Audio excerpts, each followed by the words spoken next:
warahmatullahi wabarakatuh. Perkenalkan, nama saya Pradiko Dwi Pamungkas, NIM 641141940. Di sini saya akan menjelaskan tentang penyakit polio. Definisi: suatu penyakit kelumpuhan syaraf yang bersifat akut yang disebabkan karena virus RNA golongan enterovirus famili Picornaviridae, satu grup dengan virus Coxsackie dan Echovirus. Ada 3 jenis virus polio, yaitu strain 1 Brown-Hill, strain 2 Lansing, dan strain 3 Leon. Penyebaran virus tersebut masuk melalui rongga mulut atau hidung, kemudian menyebar di dalam tubuh melalui aliran darah.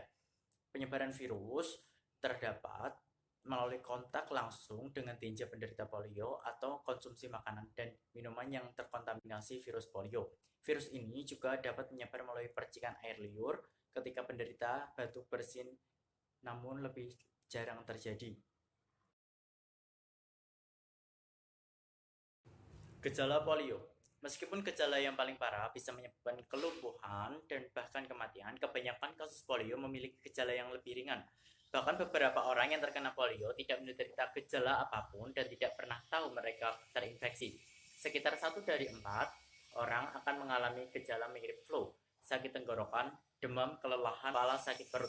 Sebagian kecil orang akan mengembangkan gejala lain yang lebih serius yang mempengaruhi otak dan sumsum tulang belakang, parestesi, meningitis, kelumpuhan.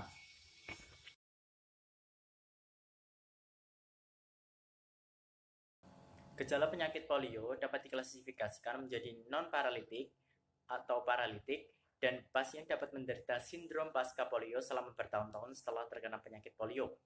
Gejala polio non-paralitik: gejala seperti flu yang dapat bertahan hingga 10 hari, termasuk sakit tenggorokan, demam, kelelahan, sakit kepala, muntah, leher dan punggung nyeri atau kaku, otot lemah dan nyeri, kaku pada lengan dan kaki. Gejala polio paralitik: gejala polio ini adalah kasus yang jarang terjadi namun yang paling parah. Gejalanya dapat bervariasi tergantung bagian tubuh mana yang terkena, misalnya tulang belakang atau otak, kadang-kadang keduanya. Gejala awal akan mirip dengan polio non-paralitik, namun gejalanya berkembang menjadi parah sebagai berikut: nyeri otot parah dan atau kelemahan, hilangnya refleks, anggota badan jadi lunglai dan mengendur, lemah sampai dengan lumpuh. Gejala pasca polio sindrom merupakan gejala polio yang dapat membuat seseorang lumpuh selama bertahun-tahun setelah terserang polio. Gejala-gejala ini meliputi kelelahan setelah aktivitas ringan, otot-otot mengecil, atrofi, sendi dan otot secara progresif mengalami kelemahan dan nyeri, sleep apnea atau henti nafas saat tidur, depresi, kesulitan menelan, kesulitan bernafas, kesulitan berkonsentrasi atau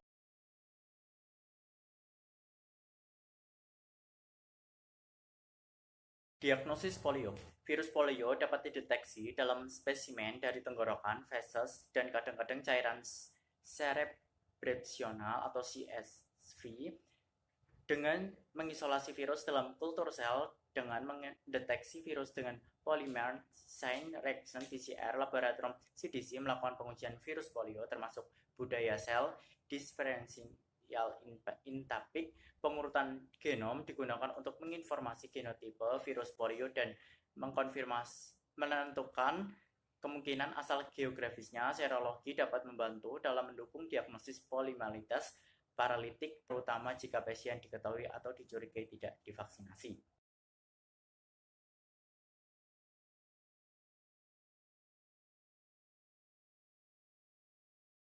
Pengobatan polio. Pengobatan bertujuan untuk meredakan gejala, mempercepat proses penyembuhan, dan mencegah komplikasi. Obat-obatan gejala yang umumnya digunakan adalah obat pereda nyeri. Obat ini digunakan untuk meredakan nyeri, sakit kepala, dan demam. Contoh obat ini adalah ibuprofen.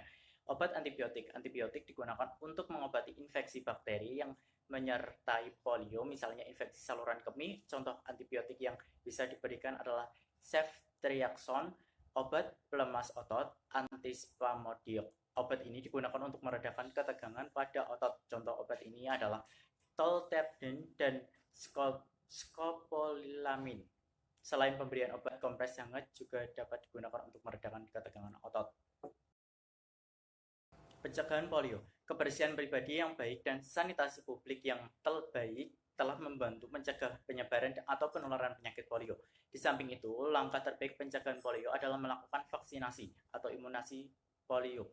Ikatan Dokter Anak Indonesia (IDAI) telah merekomendasi jadwal imunisasi polio untuk anak-anak dan orang dewasa juga masih bisa mendapatkan vaksin polio. Selagi penyakit ini bisa dicegah, maka setiap orang baik dewasa dan terutama anak-anak harus diimunisasi sebagai pelindung terhadap penyakit polio. Perkenalkan, nama saya Hesti Fitri Ayuningsih, NIM 64111191139, rombel 3C, Kesmas 19. Di sini saya akan menjelaskan tentang penyakit hepatitis B. Definisi hepatitis B adalah peradangan hepar yang terjadi akibat infeksi virus hepatitis B. Dikatakan hepatitis akut apabila inflamasi hepar akibat infeksi virus hepatitis setelah masa inkubasi 30-180 hari atau 8-12 minggu. Sedangkan disebut hepatitis kronik apabila lebih dari 6 bulan. Etiologi hepatitis.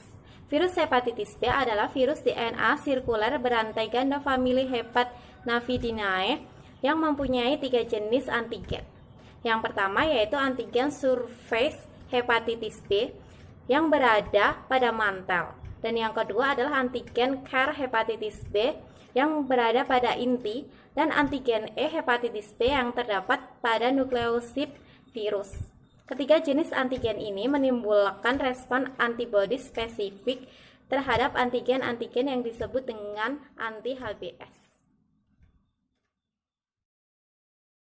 Penularan hepatitis B. Penularan hepatitis B dapat terjadi karena yang pertama, penggunaan jarum suntik secara bergantian. Yang kedua, penggunaan alat pribadi secara bergantian. Yang ketiga, penularan saat ditindik. Yang keempat, penularan saat hamil. Dan yang kelima adalah melakukan hubungan seksual dengan penderita. Gejala hepatitis B.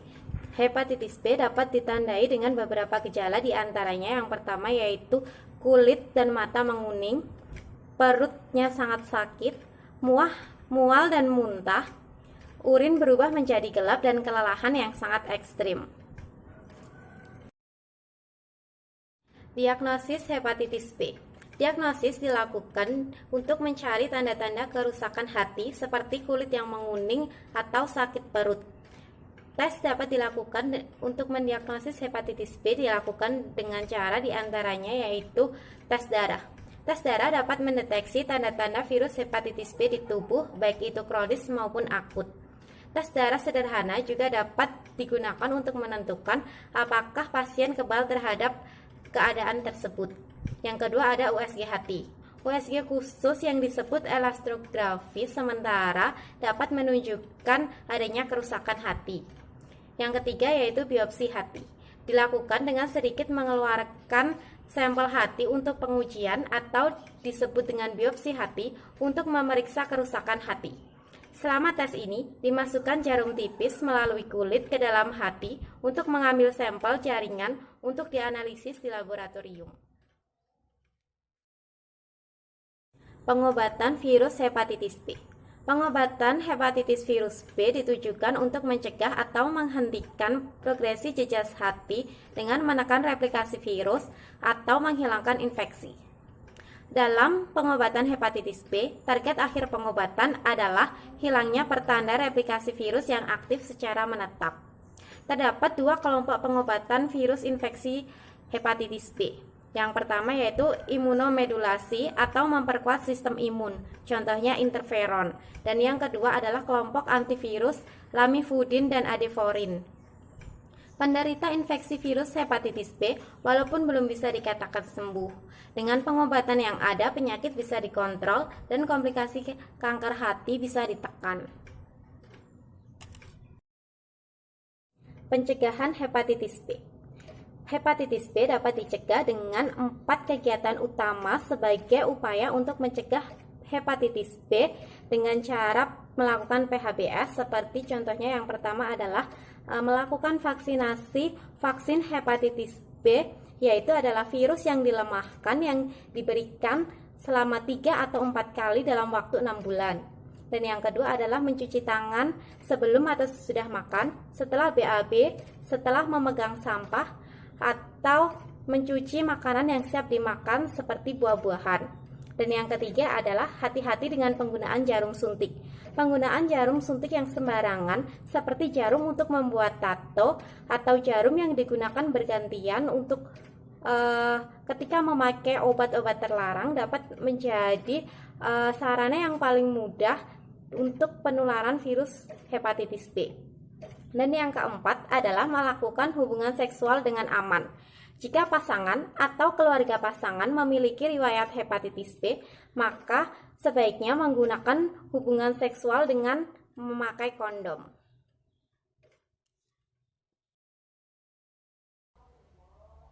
Nama saya Nizam Al-Muluk dengan NIM akhir 133.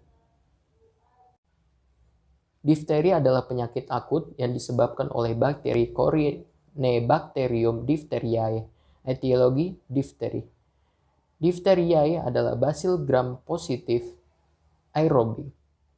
Toksigenisitas hanya terjadi jika basil terinfeksi oleh virus tertentu. Diphtheriae dibedakan menjadi 4 biotipe. Yang pertama gravis, yang kedua intermedius, yang ketiga mitis, dan yang terakhir belfanti. Transmisi difteri. Penularan difteri melalui kontak droplet, baik itu batuk, bersin, atau secara langsung saat berbicara. Difteri umumnya menyerang anak usia 1-10 tahun. Klasifikasi difteri. Yang pertama ada difteri hidung, yang kedua ada difteri faring dan tonsil, yang ketiga ada difteri laring, yang keempat ada difteri kulit, dan yang terakhir ada difteri di tempat lain seperti telinga, mata, dan traktus genital. Diagnosis difteri. Diagnosis difteri bisa dilakukan dengan memperhatikan latar belakang riwayat ekonomi, epidemiologi, terutama riwayat imunisasi, dan temuan klinis. Temuan klinis bisa dilakukan dengan cara mengecek gejala-gejala difteri pada pasien. Epidemiologi. Menurut profil kesehatan Republik Indonesia tahun 2016, kasus difteri sebanyak 415 kasus dengan jumlah kasus meninggal sebanyak 24 orang, sehingga CFR sebesar 5,8%. Menurut data itu, sebanyak 51% belum menerima imunisasi, dan pada tahun 2016 sebanyak 59% kasus difteri terjadi pada kelompok umur 5-9 tahun dan 1-4 tahun. Komplikasi difteri. Komplikasi difteri bisa menyebar ke organ dan jaringan.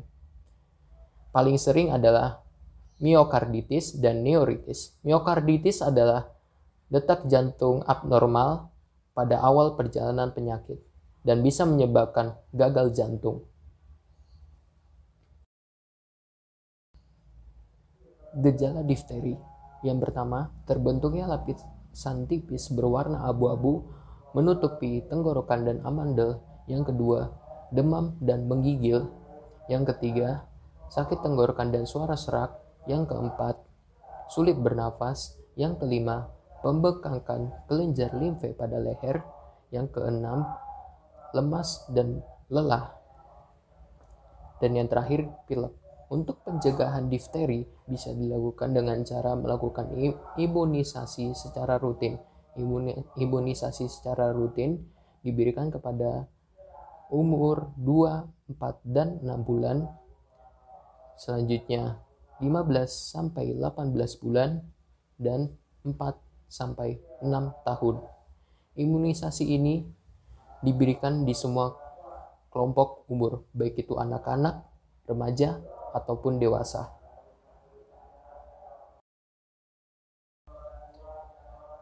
Untuk pengobatan difteri bisa dilakukan dengan cara memberikan serum antitoksin difteri, berikutnya memberikan antibiotik, dan yang terakhir melakukan perawatan penunjang seperti pasien harus beristirahat dengan baik atau total, makanan pasien harus disesuaikan, serta dilakukannya evaluasi oleh dokter atau perawat pada saat waktu tertentu.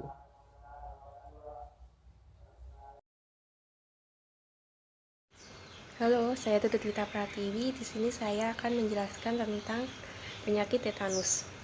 Definisi dari tetanus. Tetanus merupakan gangguan neurologik yang ditandai dengan meningkatnya tonus otot dan spasme yang disebabkan oleh tetanospamin atau suatu toksin protein yang kuat dihasilkan oleh Clostridium tetani, di mana pertama kali tetanus ditemukan oleh Hippocrates pada abad ke-5 sebelum Masehi. Kemudian pada tahun 1884, Carlo dan Crotone menemukan etiologi, penyebab atau asal penyakit. Kemudian pada tahun 1889, Kitasato mengisolasi organisme penyebab tetanus dari manusia yang mati disuntikan ke binatang. Etiologi dari tetanus. Clostridium tetani merupakan bakteri garam positif, berbentuk batang dan selalu bergerak, yang merupakan bakteri anaerob obligat yang menghasilkan spora, di mana spora ini bertahan selama bertahun-tahun, tahan terhadap sinar matahari, dan resisten terhadap disinfektan, serta pendidian selama 20 menit. Faktor risiko dari tetanus, di mana setiap orang yang belum pernah mendapatkan suntikan vaksin tetanus memiliki resiko yang sama terkena penyakit ini. Namun, orang-orang dengan pekerjaan tertentu seperti petani, pemadam kebakaran, dan konstruksi atau tukang kebun dianggap memiliki paparan risiko yang lebih tinggi. Gejala klinis tetanus. Pada 80-90% penderita, gejala muncul 1-2 minggu setelah terinfeksi. Selang waktu sejak pertama muncul, gejala pertama sampai terjadinya spasme pertama disebut periode onset. Disebut periode onset maupun periode. Gejala umum berupa darah pada feses, diare, suhu tubuh terus meninggi, sakit tenggorokan, sensitif terhadap sentuhan, sakit kepala, jantung berdebar, dan berkeringat. Diagnosis dari tetanus. Diagnosis tetanus melalui murni diagnosis klinis. Pemeriksaan fisik dilakukan dengan uji spatula atau menyentuh dinding posterior faring dengan alat yang lembut dan steril. Hasil tes positif jika terjadi kontraksi rahang involunter atau menggigit spatula, dan hasil negatif berupa refleks muntah. Patogenesis dari tetanus, di mana kondisi anaerob memungkinkan perkecambahan spora dan produksi racun. Racun mengikat di saraf pusat sistem, kemudian mengganggu neurotransmitter dilepaskan, kemudian memblokir impuls inhibitor yang mengarah ke otot tanpa lawan kontraksi atau kejang. Komplikasi pada tetanus. Pada sistem jalan nafas, komplikasi tetanus mengakibatkan aspirasi, laryngospasme, atau obstruksi. Obstruksi berkaitan dengan sedatif. Pada sistem respirasi, komplikasi pada tetanus mengakibatkan apnea, hipoksia, gagal nafas, ARDS, atau acute respiratory distress syndrome. Pada sistem kardiovaskuler, komplikasi tetanus mengakibatkan takikardia, hipertensi, bergantian dengan bradikardia, hipotensi, gangguan ritme jantung, gagal jantung. Pada sistem ginjal, gastrointestinal mengakibatkan gagal ginjal, stasis gaster, ileus diare, serta yang lainnya mengakibatkan tromboembolim, spasme dengan gagal organ multiple. Pengobatan pada tetanus. Yang pertama, membuang sumber tetanospamin. Yang kedua, menetralisir toksin yang tidak berkaitan dengan tik atau tetanus imunoglobulin atau ATS, di mana untuk mengatasi spasme otot dan rigiditas menggunakan diazepam, fenobarbital atau kloropromazin. Yang ketiga ada perawatan penunjangan seperti sampah tetanospamin yang berkaitan dengan jaringan telah habis di metabolisme. Secara umum, penderita ditempatkan pada area yang sedikit atau minimal dari berbagai stimulus. Gangguan obstruksi jalan nafas harus ditangani. Pemantauan kardiopulmoner, kemudian luka segera dieksplorasi dan dilakukan debridement. Netralisasi toksin dilakukan dengan tik atau tetanus imunoglobulin. Diagnosis yang diberikan antara 3.000 sampai 10.000 unit intramuskuler, dibagi menjadi 3 dosis yang sama dan diinjeksikan di 3 tempat yang berbeda. Semakin cepat pengobatan tik diberikan, maka semakin efektif. Epidemiologi dari penyakit tetanus. Tetanus masih merupakan penyakit yang membebani di negara-negara berkembang, misal seperti Brasil, Filipina, Vietnam, Indonesia, dan negara-negara lainnya. Angka mortalitas dari data WHO pada tahun 1992 sebanyak 1 juta kasus di seluruh dunia. Termasuk di dalamnya ada 580.000 kematian akibat tetanus neonatorum, 210.000 di Asia Tenggara, dan 152.000 di Afrika, di mana tetanus dikelompokkan menjadi generalisata, neonatus, lokal, dan sefalik.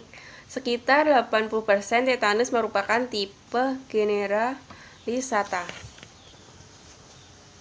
C-tetani ditemukan dari luka hanya pada 30% kasus dan dapat diisolasi pasien yang tidak menderita tetanus. Kemudian identifikasi laboratorium organisme bergantung paling penting pada setansterasi produksi toksin pada tikus. Pencegahan dari tetanus. Untuk meminimalisir terjadinya luka terbuka, jika ada, segera lakukan pertolongan pertama dengan membersihkan menggunakan air. Berikan antibiotik dan tutuplah luka. Kemudian vaksin tetanus tipe GitHub untuk anak-anak di bawah 7 tahun dan di usia di atas 7 tahun sampai dewasa dengan vaksin tetanus di tipe TDAP. Tipe TDAP yang dapat dilemahkan dapat diberikan kepada ibu hamil sekali di antara minggu ke-27 sampai 36 minggu usia kehamilan. Assalamualaikum warahmatullahi wabarakatuh. Perkenalkan, nama saya Marisa Ayu Hartini, NIM 6411419112. Di sini saya akan menjelaskan tentang epidemiologi penyakit campak. Yang pertama adalah definisi. Pengertian campak menurut WHO adalah penyakit menular dengan gejala kemerahan berbentuk mukopapular selama 3 hari atau lebih, yang disertai panas 38 derajat Celcius atau lebih, dan penderita campak awalnya mengalami tanda dan gejala berupa demam, nyeri tenggorokan, hidung meler, batuk, bercak koplik, nyeri otot, dan mata merah atau konjungtivitis. Yang kedua adalah etiologi. Campak adalah penyakit yang disebabkan oleh virus Myxovirus viridae measles. Virus campak merupakan virus dengan RNA hanya satu tipe antigenik dan diklasifikasikan sebagai anggota genus Morbillivirus dari keluarga Paromyxoviridae. Ada beberapa tipe genotip virus dan situs utama infeksi adalah epitel pernafasan nasofaring. Yang ketiga adalah cara penularan. Cara penularan penyakit campak adalah melalui droplet atau percikan ludah dari hidung atau mulut maupun tenggorokan penderita morbilli atau campak. Yang keempat adalah faktor resiko. Orang yang beresiko campak termasuk wisatawan yang daerah tujuannya mengalami wabah campak, petugas kesehatan, personel militer, dan anak usia sekolah yang belum tervaksin campak merupakan resiko terpapar terbesar. Yang kelima adalah gejala klinis. Penyakit ini dikarakteristikan dengan gejala prodromal seperti demam, batuk, pilek, dan konjungtivis yang diikuti dengan ruam makulopopular. Stadium erupsi termasuk dalam 4-7 hari, timbulnya bercak konflik dan ruam mulai muncul dari belakang telinga, menyebar ke wajah, badan, lengan, dan kaki. Stadium konvalensi ditandai dengan erupsi yang mulai menghilang. Yang keenam adalah diagnosis. Diagnosis campak dapat ditentukan berdasarkan gambaran klinis yakni tanda dan gejala yang dialami oleh pasien. Pada kasus tertentu diperlukan pemeriksaan penunjang seperti pemeriksaan laboratorium darah rutin dan pemeriksaan adanya komplikasi. Ketujuh adalah epidemiologi atau prevalensi. Campak merupakan penyakit endemik di banyak negara berkembang. Angka kesakitan di dunia mencapai 5-10 kasus per 10.000 dengan jumlah kematian 1-3 kasus per 1.000 orang.